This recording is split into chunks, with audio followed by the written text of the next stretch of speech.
کسی نے پوچھا ماں کیا ہے اور کون ہے؟ سمندر نے کہا ماں ایک ایسی سیپی ہے جو اولاد کے لاکھوں راز اپنے سینے میں چھپا لیتی ہے۔ بادل نے کہا ماں ایک ایسی دھنک ہے جس میں ہر رنگ نمایاں ہوتا ہے۔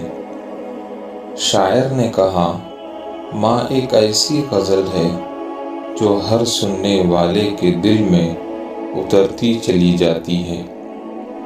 مالی نے کہا ماں باغ کا وہ پھول ہے جس سے باغ کی خوبصورتی میں اضافہ ہوتا ہے۔ اولاد نے کہا ماں کی ممتا وہ داستان ہے جس کا کوئی بدل نہیں۔ اللہ نے کہا ماں میری طرف سے قیمتی اور نایاب تحفہ ہے۔